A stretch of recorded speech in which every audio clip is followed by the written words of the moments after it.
I warned you about. I told you earlier, remember, it's only been a few minutes, and you weren't up all night, and you weren't the subject of physical duress. You were in the relaxed setting of a classroom here. You were given heads up, advance notice that you would be quizzed on this.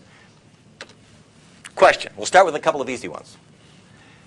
Remember that article I read you about that? How many people did the police find shot to death last night at that Ocean View apartment that I told you about? A, 1, B, 2, C, 3, D, 4. Who says A?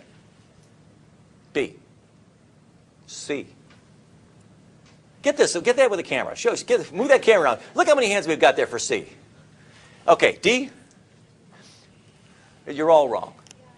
Everybody who raised their hand, you are the kind of people who should never talk to the police under any circumstances for as long as you live. Why is C not the right answer, by the way? If you know, raise your hand. Yes? Because you didn't state the cause of death. Excellent. I didn't say anybody was shot. I didn't say gun, bullet, shooting, firearms. Didn't use any of those words. But I don't blame you if you thought that I did. This is the way the human mind works. We hear things. We fill in details. I said gangland-style slaying. That may or may not imply something, but it doesn't mean that anybody was shot. And that's the problem. You see, even if your client is innocent and only tells the truth and doesn't tell them anything incriminating, and his statement is videotaped, his answers can be used to crucify him. You might say, wait, how can that happen?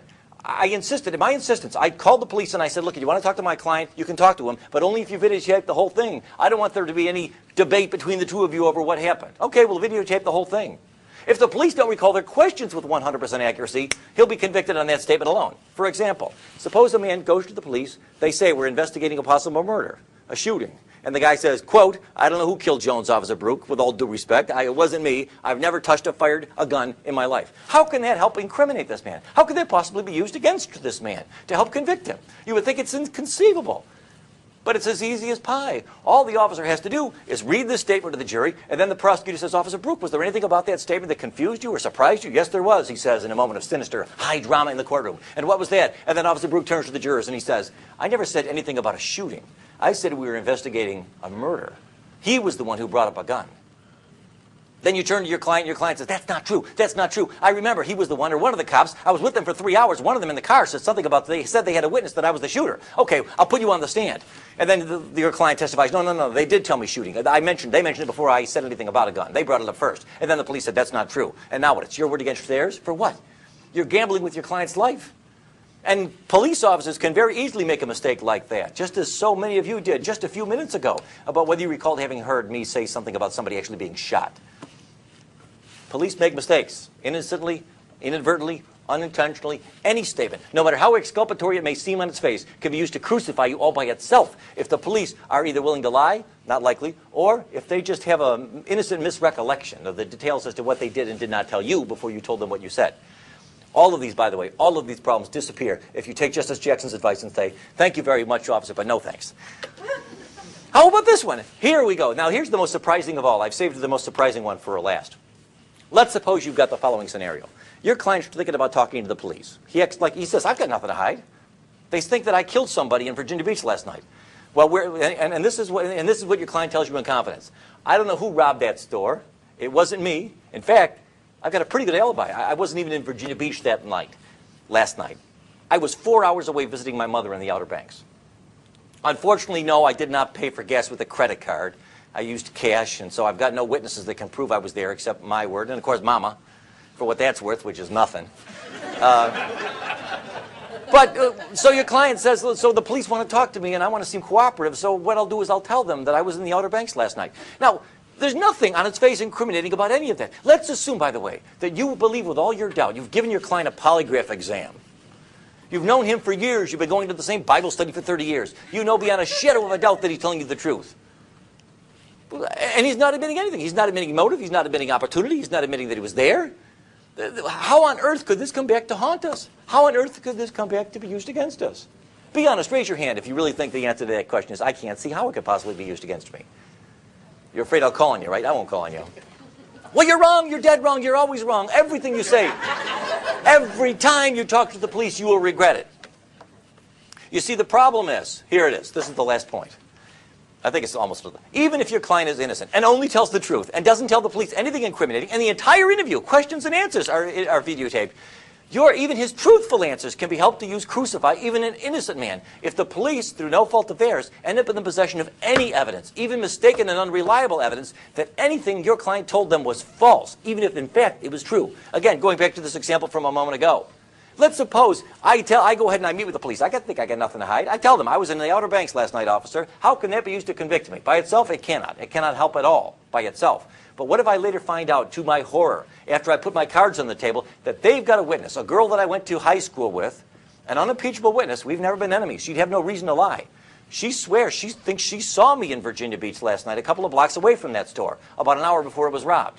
Now, her testimony by itself isn't going to help the prosecutor. Hell, if she's all they've got, I'll get this case thrown out before trial. But if, like an idiot, I talked to the police and I told them the truth, I told them I was in the Outer Banks, and now, lo and behold, tragically, it turns out they've got a witness, a false, mistaken, confused, but sincere and credible witness who could testify that I was here in Virginia Beach.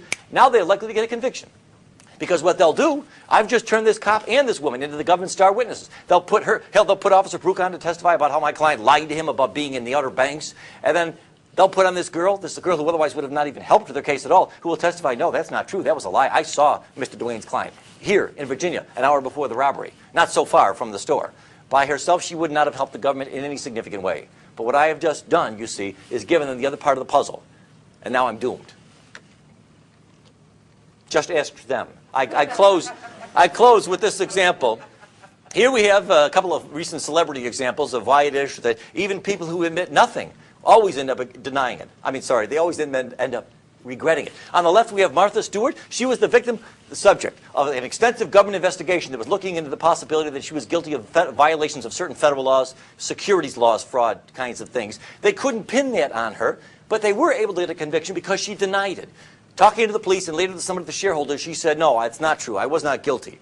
So they charged her with lying to federal investigators, and they got a conviction, and she was sentenced to 5 months in prison. Marion Jones on the right side, another person who would still be out today if she had always taken the advice that I'm giving you now. She was asked if she had ever used steroids, a controlled substance.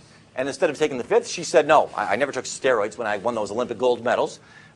Later on, it turned out that she was lying. She worked out a deal. She pled guilty. She admitted that she was lying. And she, over her strenuous, tear-filled objection, even though she has 2 young children, was just recently sentenced to prison for 6 months. The guy who sold her the steroids, the pusher, he got only 4 months. But she got 6 months because she lied to the police and said that she did not do it.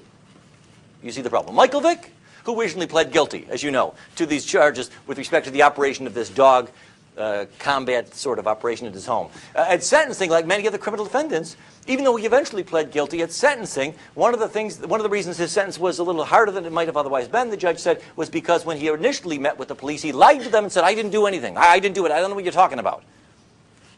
Even guilty people, but not only guilty people, will always end up regretting talking to the police.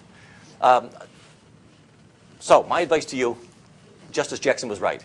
Any sane, competent lawyer in his right mind will always tell every client under all circumstances, I don't care if you're innocent. I don't care if it's the truth. If it's the truth, great. We'll tell the jury all about it. There'll be time enough to put our cards on the table. But before we get there, I haven't seen yet what the police got. They may have mistaken and confused witnesses who will contradict even the truthful stuff that you say. We have no way to know, no way to predict whether the information that you give them, even if truthful and reliable, will end up unwittingly dispelling our demise. So keep your mouth shut. Don't answer any questions. Let's take the fifth. You'll be glad that you did. God bless America. God bless the Bill of Rights and the geniuses who bequeathed it to us. But now, in fairness, I give equal time, or what's left of equal time, to a police officer who will explain to the extent to which, if any, he agrees or disagrees with anything I've got to say. I have no idea to know what he's going to say, but it'll be interesting. Here, let me give him the microphone. Let's give him a hand. Officer George Brooke, the Virginia Beach Police Department.